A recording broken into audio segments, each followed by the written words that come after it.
വാർത്താമഴയിലേക്ക് വിശദമായി. ഡൽഹി ചെങ്കോട്ടയ്ക്ക് സമീപമുണ്ടായത് ഭീകരാക്രമണം എന്ന് സ്ഥിരീകരിച്ച് കേന്ദ്ര സർക്കാർ. പ്രധാനമന്ത്രി നരേന്ദ്രമോദിയുടെ അധ്യക്ഷതയിൽ ചേർന്ന കേന്ദ്ര മന്ത്രിസഭാ യോഗം സംഭവത്തെ അപലപിച്ച് പ്രമേയം പാസാക്കി. ഭീകരവാദത്തെ വെച്ചുപൊറുപ്പിക്കില്ലെന്നും പ്രമേയത്തിൽ പറയുന്നു. സുരക്ഷാ കാര്യങ്ങൾക്കുള്ള കേന്ദ്ര മന്ത്രിസഭാ സമിതി അന്വേഷണ പുരോഗതി വിലയിരുത്തി. The cabinet expressed its profound grief over the loss of lives in the terrorist incident involving a car explosion near the Red Fort in Delhi on the evening of 10th November 2025. The cabinet observed 2 minutes silence in honor of the innocent lives lost. ചെങ്കോട്ടയ്ക്ക് സമീപം സ്ഫോടനമുണ്ടായി 3-ാം ദിവസമാണ് ഭീകരാക്രമണമെന്ന് ഔദ്യോഗികമായി സ്ഥിരീകരിക്കുന്നത്.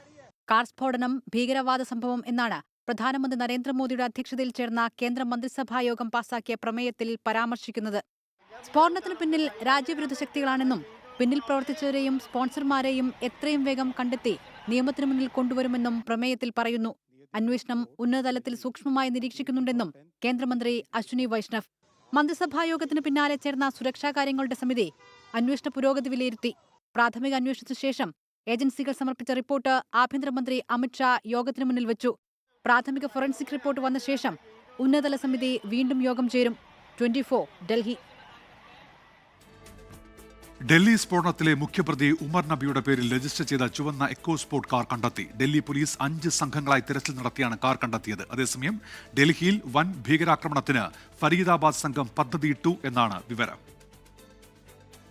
ഊർജിത അന്വേഷണത്തിനൊടുവിലാണ് ഹരിയാനയിലെ ഖണ്ഡാവലിയിലെ farm ഹൌസിന് സമീപത്തുനിന്ന് Delhi police car കണ്ടെത്തിയത്. വടക്കുകിഴക്കൻ ഡൽഹിയിലെ new സീലംപൂരിലെ വിലാസത്തിലാണ് വാഹനം register ചെയ്തിരുന്നത്. തിരച്ചിലിന് 5 പ്രത്യേക സംഘത്തെ ഡൽഹി പോലീസ് നിയോഗിച്ചിരുന്നു. ടോൾ പ്ലാസകളിൽ ഉൾപ്പെടെ കനത്ത പരിശോധന നടത്തുകയും ചെയ്തു. അതേസമയം അറസ്റ്റിലായ വനിതാ ഡോക്ടർ ഷഹീനിൽ നിന്ന് നിർണായക വിവരങ്ങൾ അന്വേഷണ സംഘത്തിന് ലഭിച്ചു. ഡൽഹിയിൽ ആക്രമണം നടത്താനുള്ള പദ്ധതികൾ ചർച്ച ചെയ്തത് ചാറ്റ് ആപ്പുകളിലൂടെയെന്ന് ഷഹീൻ വെളിപ്പെടുത്തി. റിപ്പബ്ലിക് ദിനത്തിലും ദീപാവലിക്കും ആക്രമണം നടത്തുകയായിരുന്നു ലക്ഷ്യം.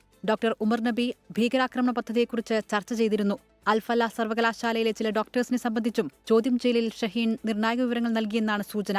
ജനുവരിയിൽ ഡോക്ടർ മുസമ്മിലും ഡോക്ടർ ഉമറും ചെങ്കോട്ട പരിസരത്തെത്തിയിരുന്നു. മുസമ്മിലിന്റെ ഫോണിൽ നിന്നാണ് ഈ വിവരം ലഭിച്ചത്. വൈറ്റ് കോളർ ഭീകര സംഘത്തിന്റെ നേതാവ് ഉമർ നബി എന്നാണ് അന്വേഷണ ഏജൻസികൾ നൽകുന്ന സൂചന. 24 ഡൽഹി. ഡോക്ടർ ഉമറും കൂട്ടാളികളും ജോലി ചെയ്തിരുന്ന ഫരീദാബാദിലെ അൽ ഫലാഖ് സർവകലാശാലയിൽ പരിശോധന നടത്തി. ഇതുവരെ 70 പേരെ ചോദ്യം ചെയ്തു. അതിനിടെ സംഘവുമായി ബന്ധമുണ്ടെന്ന സംശയത്തെ തുടർന്ന് സർവകലാശാല ക്യാമ്പസിനുള്ളിലെ പള്ളി ഇമാമിനെ അറസ്റ്റ് ചെയ്തു. ഞാനിപ്പോൾ നിൽക്കുന്നത് ഹരിയാനയിലെ ഫരീദാബാദിലുള്ള ഫത്തേപൂർ തക എന്ന് പറയുന്ന ഒരു കൊച്ചു ഗ്രാമത്തിലാണ്. ഇവിടെയാണ് ഡോക്ടർ മുസമ്മിൽ 2 മാസം മുമ്പ് ഒരു വീട് വാടകയ്ക്കെടുത്ത് ആയുധശേഖരം നടത്തിയത്. ഈ ഗ്രാമം ഒരു കുഗ്രാമമാണ്. വളരെ സാധാരണ ആളുകൾ താമസിക്കുന്ന ഒരു കാർഷിക ഗ്രാമമാണ്. റോഡുകൾ പോലും നേരെ ചുവേ ഉണ്ടാക്കിയിട്ടില്ല. റോഡുകൾ ഇല്ല എന്ന് വേണമെങ്കിൽ പറയാം.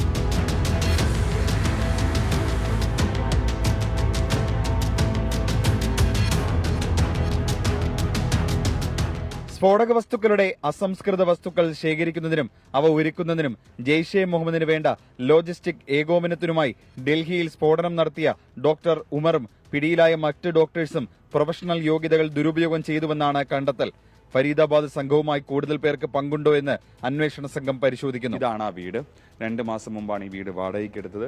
ഇതിനകത്ത് കയറുമ്പോൾ കുറെ വൈക്കോലിന്റെ അവശിഷ്ടങ്ങളൊക്കെ കാണാം. ചുറ്റുമൊന്ന് നടന്ന് നോക്കിയാൽ തന്നെ മനസ്സിലാവും. ഇവിടെ ആളുകളോട് ചോദിച്ചപ്പോൾ ഇവിടെ ആൾതാമസം ഉണ്ടായിരുന്നു. പക്ഷേ അവർക്ക് സംശയാസ്പദമായിട്ട് ഒന്നും തന്നെ തോന്നിയിട്ടില്ല.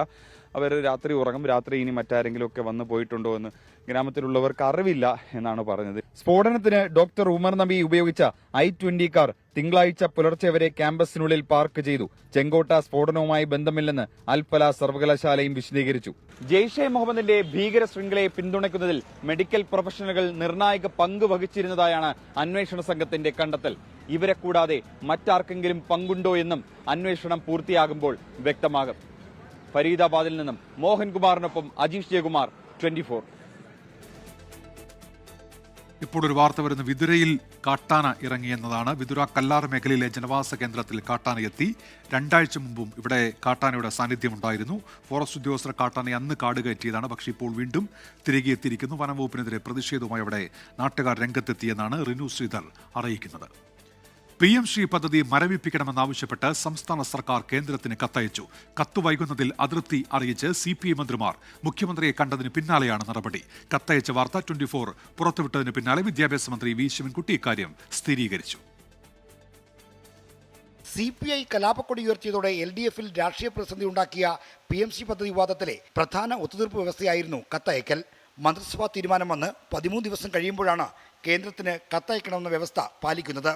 ഇന്ന് രാവിലെയോടെ സർക്കാരിന് വേണ്ടി പൊതുവിദ്യാഭ്യാസ സെക്രട്ടറി K. വാസുകിയാണ് കേന്ദ്ര മാനവവിഭവശേഷി മന്ത്രാലയത്തിന് കത്തയച്ചത്. പദ്ധതി പുനഃപരിശോധിക്കുന്നതിനെക്കുറിച്ച് പഠിക്കാൻ മന്ത്രിസഭാ ഉപസമിതിയെ നിയോഗിച്ചിട്ടുണ്ടെന്നും സമിതിയുടെ റിപ്പോർട്ട് വരുന്നതുവരെ പദ്ധതി മരവിപ്പിക്കണമെന്നുമാണ് കത്തിലെ ആവശ്യം. ഇതിനെ സംബന്ധിച്ചിടത്തോളം തുടർ നടപടികൾ നിർത്തിവെക്കുന്നതിന് വേണ്ടി കേന്ദ്രത്തെ രേഖാമൂലം അറിയിക്കുമെന്ന് പറഞ്ഞല്ലോ. അതിപ്പോൾ രേഖാമൂലം അറിയിച്ചിട്ടുണ്ട്. മുഖ്യമന്ത്രി പ്രഖ്യാപിച്ചിരുന്ന സംഗതിയാണല്ലോ.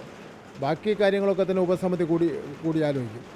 CPI വീണ്ടും രാഷ്ട്രീയ സമ്മർദ്ദം ശക്തമാക്കിയതോടെയാണ് കത്തയക്കാൻ സർക്കാർ നിർബന്ധിതമായത്.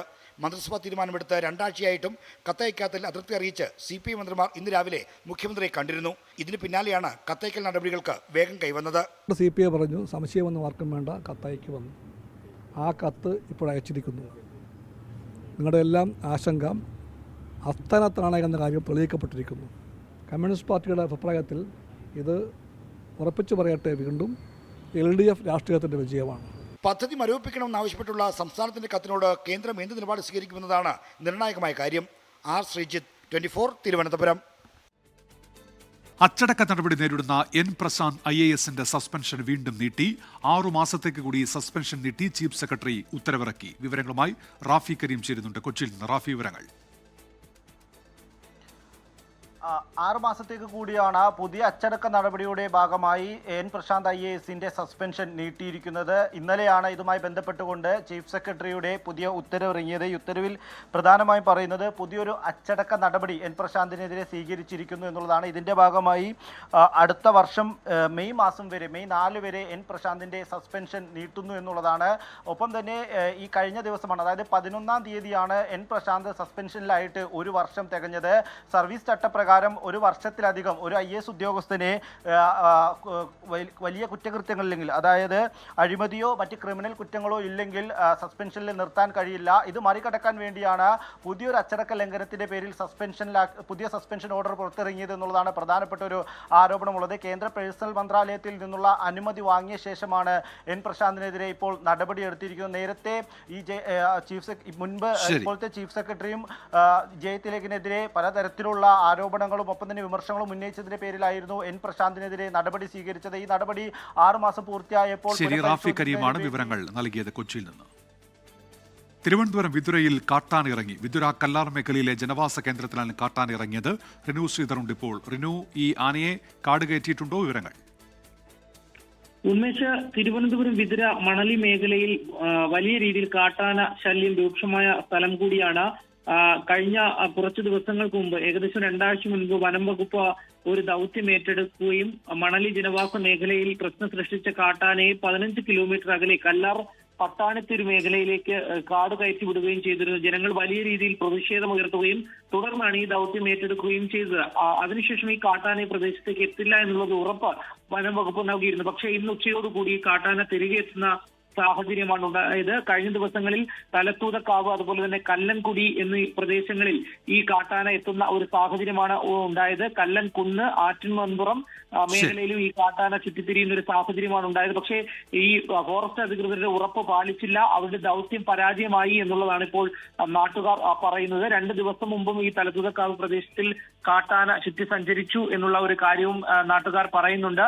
ഈ കാട്ടാന തിരികെ എത്തിയാൽ ഇവരെ മയക്കുവെടി വെച്ച് തിരികെ കയറ്റുമെന്നാണ് ഫോറസ്റ്റ് അധികൃതർ പറഞ്ഞത്. പക്ഷേ തിരുവനന്തപുരത്ത് നിന്ന് ശബരിമല സ്വർണ്ണക്കൊള്ളയിൽ തിരുവിതാംകൂർ ദേവസ്വം ബോർഡ് മുൻ പ്രസിഡന്റ് A. പത്മകുമാറിനെ ചോദ്യം ചെയ്യാൻ പ്രത്യേക അന്വേഷണ സംഘം. ചോദ്യം ചെയ്യലിന് ഹാജരാകാൻ ആവശ്യപ്പെട്ട് A. പത്മകുമാറിന് SIT നോട്ടീസ് നൽകി. N. വാസു സ്വർണം ചെമ്പാക്കിയത് ബോർഡ് അംഗങ്ങളുടെ അറിവോടെ എന്നാണ് റിമാൻഡ് റിപ്പോർട്ട്. സ്വർണ്ണക്കൊള്ളയിൽ ഹൈക്കോടതി നിർദ്ദേശപ്രകാരം അഴിമതി നിരോധന വകുപ്പ് കൂടി ചുമത്തി.